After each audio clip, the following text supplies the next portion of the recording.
had sort of thought about going through our boat from front to back, because we do things a little bit different from standard, which I think is good actually for the class, for people to have a fiddle with it and try different things, and not just run completely standard stuff. So some of you guys have already noticed that we do some different bits and pieces on our boat and have asked questions about it, but for those of you that haven't, then we'll just start up front and go through that stuff, and then we can go through some questions, and then maybe we can do some tacking and jibing technique stuff, because Skiff Boy here likes to dance around the boat. So that's kind of cool. But we'll start at the front, eh? Yeah? Yeah. Alright.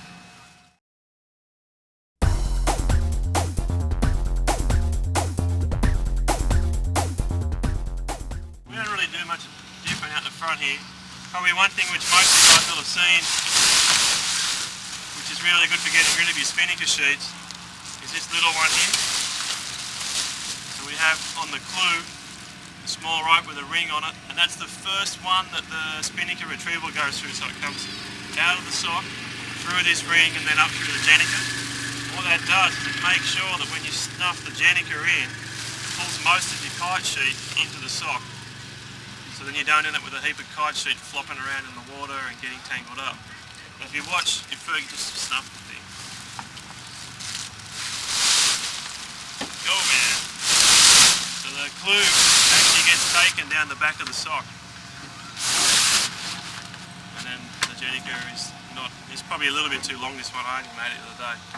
But you end up, if you get them perfectly right, you end up with no Jenica ever, the sheet not dragging in the water, which is not really slowing you down, it just annoys you.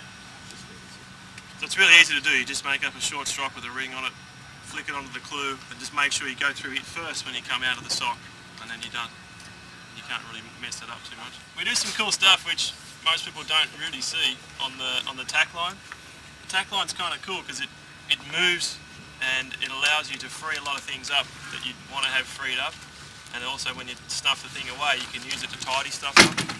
So we have, on this boat here, we're only running 2 shock cords on it because we're running the normal tack line system. But each of these shock cords, one's attached to the Spinnaker halyard ring, which is at the back of the trampoline there. So you just pick that up. That one there. Yeah, this elastics goes under the tramp onto the tack line. And then the other one is on the kite sheet. Yeah, this one. So just these two are connected. What you want when you hoist, when you're going upwind, you want to have a lot of tension on these, because you want to have it that they pull the halyard back into the boat, and the same with the kite sheet. And when you're actually going downwind and you have the Jenica hoisted, you want to have those loose. You want to have this ring all the way in the front, so the halyard, this shock cord is not pulling tension on the kite retriever, so that doesn't so if you go pull the tack line change the shape of your Jenica. So when you adjust it on the tack line and you pull the tack line out, like the elastics goes off and then the elastic goes forward. Come up here pretty easily without much tension on it, and then it's not pulling on the kite. You know, as it comes out of here and it goes up around the kite, then it's actually can mess up the shape of the kite in light air. So that problem is worse when you have that little rope on the clue of the Jenica, you know, just to keep your kite sheets in the snuffer.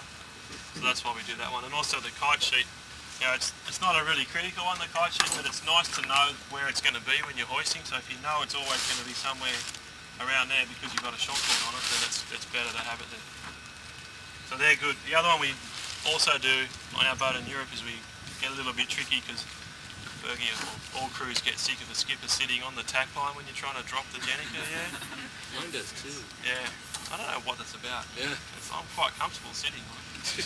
But, so we have another system that it takes a little bit of mucking around, but we just sort of have the Jenica, not the tack line coming out to here, but then the tail of it is actually on a block going under the trampoline to the other side, so it's sucking it away once you're not using it, and that runs on the reverse tack line system, the shock cord. So the shock cord comes up to here, turns around a block and goes onto the same point, so that then it's just like rotating the system around, if you know what I'm talking about. So there's always tension on the tack line, but it doesn't care where it is in the system, you know, it can go one way or the other. The shock cord's always pulling. because it goes up around this point. So when it's out, it's got tension that way. When it's in, it's got tension the other way.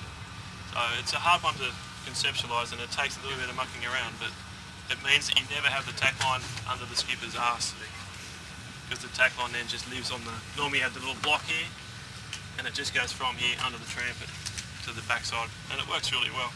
But again, it's a personal thing, and it takes a bit of mucking around to do.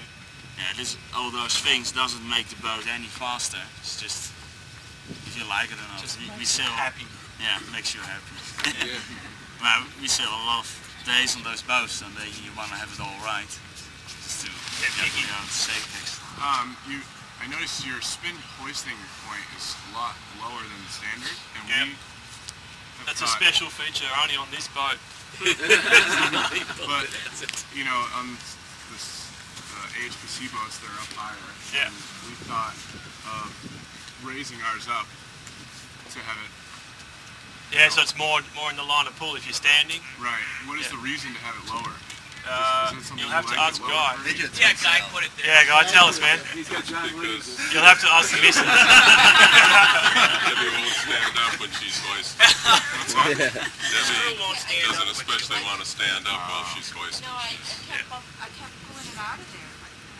Yeah, it depends on the angle you're pulling at. Like if you're pulling from your knees and it's up really high, then it's not naturally going through the cleats, so that's no good. Well, it wasn't even that. At different times, Oh really? I bump it or something. What are you doing there? Okay. Maybe it's here. I mean, is it alright then? It's alright. It's not Nah, awesome. it's not ideal. Yeah. So where do you have it? You like it normal? We just leave it at the standard spot. Because he's so tall, that's why we wanted to read. Yeah, I've had a discussion with, Jerome, we call him the lever. So he's like, 8 foot tall or something. And I just keep joking with him going, I'm going to put the thing up here somewhere. So he can just pull properly. But it is a personal thing, and it's pretty easy to change. It's 2 rivets. Right. So We were gonna just put another position for it. Another bracket. Up yeah, you higher. could easy do it. Yeah. Yeah, because then we would have 2 if I didn't like it up high. Yeah. Just move back down. Yeah, depending if it was Monday or Tuesday. Right. Yeah, I How just tired I am at the end of the regatta. Yeah. I don't think it really matters. It's all what's a good angle to pull at. Okay. There's no advantage either way apart from what suits you.